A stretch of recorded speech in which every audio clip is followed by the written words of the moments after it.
በቃ ወደ ልጆቻችን እንሂድ። አንቺ ደግሞ ትንሽ ነገር ሲፈጠር ሮጠሽ መሸሽ ነው የምትፈልጊው። ማርኮንና ዲና ከባድ ችግር ውስጥ ገቡ። አብርሃም ሁሉንም ሚስጥር አወቀባቸው። በተለይ ደግሞ ዲናን ሲያናግራትኝ ዲና በጣም ደንግጣ አብርሃምን ቆይ ምንድነው ምን ተፈጠረ ብላም ጠይቀዋለች። ይህንን በምትጠይቀው ሰዓት በቃ ምን ዋጋ አለው አንቺን ብቻሽን ማውራት አልፈልግም ግን ደግሞ ያ ወንድምሽ ተብዬው ቆይ ግን ያንቺና የሱ ምንም ነገር ሊገባኝ አልቻለም። ቆይ ግን ምንድነው ችግራችሁ በማለት ሲጠይቃትም በጣም ትደነግጣለች። ቆይ ምንድነው አባቴ ንገረኝ ብላም ስትለው በፍጹም አንቺ ብቻሽን መናገር አልፈልግም ግን ደግሞ እየሆነ ያለው ነገር ምንድነው ብሎ ይጠይቃታል። ይህን በሚጠይቃት ሰዓት ዲና በጣም ደነገጠች። በቃ ምንድነው አለች። አብርሃም የያዘው ወረቀት አስደነገጣትኝ። ቆይ ወረቀት ደግሞ ምን ሊሆን ይችላል በማለት ዲና በጣም ተናዳና ተበሳጭታ ለማየት ብትሞክርም አብርሃም ግን ልትወጭልኝ ትችያለሽ ብሎ ይላታል። እናም እንድትወጣለትኝ ይጠይቃታል። ግራ መጋባት ቆይ ግን ቤት ውስጥ ምን እየተካሄደ ነው? ይህን ሚስጥርማ ሁሉንም ነገር ማወቅ አለብኝ በማለት ራሱን ይጠይቃል። በተለይ ደግሞ ዲናና ማርኮን በቀን ከቀን የሚያደርጉት ድርጊትና እንዲሁም ደግሞ ሙልጭ የነገረው ነገር ለሱ በጣም ከባድ ነበረ። እናም ስለዚህ ቆይ ግን ምንድነው ነገሩ? ይሄ ነገር ምን እየሆነ ነው ብሎም አብርሃም ጠራጠርና እንዲሁም ደግሞ በተለይ ዲና የምታሳየው ነገር እናም ደግሞ አሁን ከባድ ሚስጥር አውቀዋል። ዲና ትክክለኛ ነፍሰ ጡር እንዳልሆነችና እንዲሁም ደግሞ አብርሃምን እየተጫወተችበት እንደሆነም አብርሃም አውቋል። ግን ደግሞ አሁን ላይ ሁለቱንም መንቅሮ ከቤት ለማስወጣትም ወስኗል። ዲናና እንዲሁም ደግሞ ማርኮን እየተጫወቱበትና እንዲሁም ደግሞ ወንድምና እህት ሳይሆኑ እነሱን ባልና ሚስት እንደሆኑና እንዲሁም ደግሞ ከአብርሃም ላይ እየተጫወቱበት ድራማ እንደሆነም ሙልጭ እውነቱን ሁሉም ሚስጥሩን ይነግረዋል። ይህንን ከሰማም በኋላ አብርሃም ራሱን መቆጣጠር ያቅተዋል። እናም ዲና እስከ እንደዛሬው ለማጭበርበርና እንዲሁም ደግሞ ለማታለል ስትሞክር ቆይ ምንድነው ነገሩ? ምን ተፈጥሮ ነው አባቴ ንገረኝ እንጂ ብላ እንደ ሌላ ጊዜው ጠይቀዋለች። እንዲሁም ደግሞ ይሄንን በፍጹም መናገር አልፈለገም ነበር።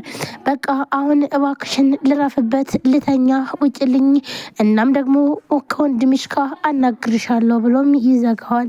ልዩም የዲናን ፎቶና እንዲሁም ደግሞ የማርኮና የልጆች ቻን ባንድ ላይ ስታቃጥለው ይህንማ ፎቶ ዝም ብላ አታቃጥለውም፣ የሆነ ነገር ለመደበቅ ፈልጋ ነው እንጂ ለምን እንደዚህ ታቃጥለዋለች በማለት ልዩም እየቀጣጠለች ሁሉን ነገር ማንና ማን እንደሆነ ፎቶንም ለማየት ሞከረች። ዲናም እንግዲህ አቃጥየዋለሁ ብላ ነበረ ጥለው ሄደች።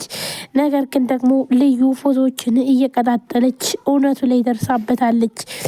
ይህንን ደግሞ ልዩ በጣም ተናዳና ተበሳይታ ነበረም እና ማርኮን ስላናደዳት ስለዚህ ካሁን በኋላ ማርኮን የሚባል ከህይወቴ ማውጣት አለብኝ ብላም ነበረ። አንተ ጋር ምንም አይነት ማስታወሻ አይኖረኝም ብላም ያቃጠለችው። በተለይ ከሰሎሜን ጋር የሚያደርገው ነገር በጣም ስለሚያበሳጫትና እንዲሁም ደግሞ ቆይ እንዴት ይህንን ነገር ያደርጋል? ከሰሎሜን ጋር በተደጋጋሚም ከባርኮንና እንዲሁም ሰሎሜን እየተገናኙ በሚያደርጉት ነገር ምንም አይነት ደስተኛ አይደለችም። ስለዚህ ይህን ነገር በፍጹም አላቅም ነበረ። እስከ ዛሬ ድረስ ከኔ ጋር ነበር የምትመስለኝ፣ ነገር ግን ለካ ይሄ ደግሞ ስህተት ነው በማለት በጣም ተናዳና እንዲሁም ተበሳይታ ትጠይቀዋለች። እንዲሁም ደግሞ ማርኮን ቆይ ዲና እኔን አታውቂኝም እንዴ? እኔ እንዴት ነኝ ብሎ ይጠይቃታል። አዎ አቅ ነበረ፣ አሁን ግን ደግሞ እንደዚህ ከኔ ጋር ብቻ ነበር የምትመስለኝ፣ አሁን ግን እየሆነ ያለው ነገር በጣም ነው የሚያስጠላው ብላም ትመልስለታለች። እንዲሁም ማርኮን በጣም ይናደዳል። እንደውም እኮ በጣም የምኮራብህና እንዲሁም ደግሞ የምዝናናብህ በአንተ የምተማመንብህ ነኝ። ቆይ እኔን እንደዚህ ትጠረጥርኛለሽ ብሎም ሲላትኝ ይኸውልሽ ዲና አሁን ላይ እኔና አንቺ እንደዚህ ማውራት ነበረብን ብሎም ይላታል። ኧረ በፍጹም ለምን ብለን ለምንስ እንኖራለን? አይ እንደዛ እንኳን በፍጹም ሊሆን አይችልም በማለት ትመልስለታለች። እናም ዲና ወይ እሺ ምንድነው ችግሩ ብሎም ይጠይቃታል። ችግሩ ምንም አይደለም፣ ግን ደግሞ ይህንን ነገር መተው አለብህ በማለት በጣም ተናዳና ተበሳይታ ትነግረዋለች። ልክ ነህ የኔ ውድ፣ አሁን ላይ በጣም ተጨንቀብኛል አይደለ? አዎ ልክ ነህ፣ ግን እኮ ደግሞ ይህን ያክል መጨነቅ አያስፈልግም ነበር። ለምን ብለህ ነው የምትጨናንቀው? እያለችም አውቃ በልክና እንዲሁም ደግሞ በንዴት ለማርኮን ትነግረዋለች። አንተ ትቀልዳለህ እባክህን፣ ቀልደኛም ነህ ደግሞ ብላ በጣም ተናዳም ትነግረዋለች። በቃ ዲና ምን ሆነሽ ነው? ለምንስ ነው እንደዚህ የምትሆኚው? በማለት ሲጠይቃትም ዲና ግን በጣም ስለተናደደችና እንዲሁም ስለተበሳጨችበትኝ ለማርኮን የምትመልስለት መልስ በጣም ከባድ ነበረ። እኔ ሁሉም ነገር ሁሉም ሚስጥር ታወቀብን ብዬ ነፍሴ ተጨንቃለች፣ አንተ ግን ደግሞ ትቀልዳለህ ብላም ትለዋለች። ልሽ ዲና ለምንድነው የማይገባሽ? እኔ እኮ ስለ የጋራ ህይወታችን እኮ ነው ለማዘጋጀት የምሞክረው። ቆይ ግን ምን ሆነሽ ነው አንቺ እንደዚህ የምትሆኚው?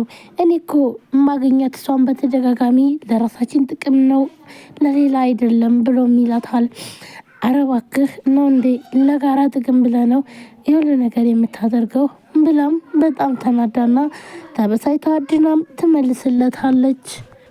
ልክ ነህ በትክክል እኔም እጠብቃለሁ፣ እናንተም ደግሞ ወልዳችሁ አክስት ልታደርጉኝ ነው አይደል? ብላም ትላለች።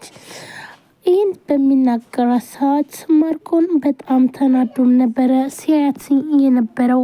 ቆይ ግን ዲና ምን ሆነሽ ነው? ምን እየሆንሽ ነው? ምንስ እያደረግሽ ነው? ብሎ ይላታል። በቃ ለምን ቆመህ ታዳምጠኛለህ አይደለ? በጣም ተናዶና ተበሳይቶ ነበር ሲያናግራት የነበረው። ቆይ ግን ለምንድነው አንቺ እንደዚህ የምትሆኚው? ምን ሆነሽ ነው? ብሎም ነበረ ማርኮን ሲጠይቃት የነበረው። እናም ዲና ያበሳጫ ግን በተደጋጋሚ ከሰሎሜን ጋር በሚገናኙ ሰዓት ይህ ደግሞ እሷን ምንም ነገር ደስተኛ ሊያደርጋት አልቻለም ነበረ። ይህ ጉዳይ ነበር በጣም ያበሳጫትኝ። ለምን? ሰላም ጤና ይስጥልን ውድና የተከበራችሁ የቻናል ቤተሰቦች እንዴት ናችሁ? ለዚህ ቻናል አዲስ ቻናል ሰብስክራይብ፣ ላይክ፣ ሼር በማድረግ ቤተሰቡ ነው።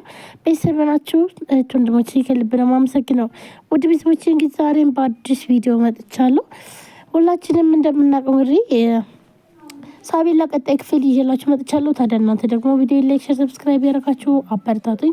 ሁላችሁም ደግሞ ወዳችሁ ፈቅዳችሁ ስለምትከታተሉን ከልብ ነው የማመሰግነው። ውድ ቤተሰቦቼ ሁላችሁም ላይክ አድርጉ ባካችሁን። ቻናሌ በጣም ቀዝቅዟልና ላይክ አድርጉ ፕሊዝ፣ ምንም አትሆኑም ማለት ነው። ከእናንተ የሚጠብቀው ላይክ እያደረጋችሁ እንዲሁም ደግሞ ሀሳብ አስተያየታችሁን ኮሜንት ላይ አስቀምጡልኝ። እንግዲህ ዛሬ ሳቤላ ቀጣይ ክፍል እንግዲህ ማርኮን እና እንዲሁም ዲና የመጨረሻቸው ላይ ደርሰዋል ማለት ነው። ማርኮንም ማለትም አብርሃም ተጠራጥሯል ማለት ነው። እናም ያንቺና የማርኮን ነገር ግን ምንም ነገር ሊገባኝ አልቻለም ብሎም ዲናን ይጠይቃታል። ዲናን በሚጠይቃትም ሰዓት ደግሞ ዲና በጣም ትደነግጣለች። ቆይ ምንድነው አባትዬ ምን ተፈጠረ? ብላም ስትለው ይኸውልሽ ለማንኛውም አሁን ላይ አንቺን ብቻሽን ማውራቱ ምንም ጥቅም የለውም፣ ግን ደግሞ አንድ የሆነ ነገር አለ ስህተት ነገር ብሎ ይላታል። ይህንን በሚናገራትም ሰዓት ዲናም በጣም ተበሳይታ ነበረና ቆይ አባቴ ምን እያልክ ነው? ምን እሱ ነው? ብላም ትለዋለች። አይ ምንም አልሆንኩም፣ ግን ደግሞ እየሆነ ያለው ነገር ልክ አይደለም ብሎ ይላታል። ይህንን በሚናገራት ሰዓት አብርሃም በጣም ተናዶ ነበር። ለማንኛውም አሁን ውጭልኝ፣ አንቺን ማየትም ሆነ መውራት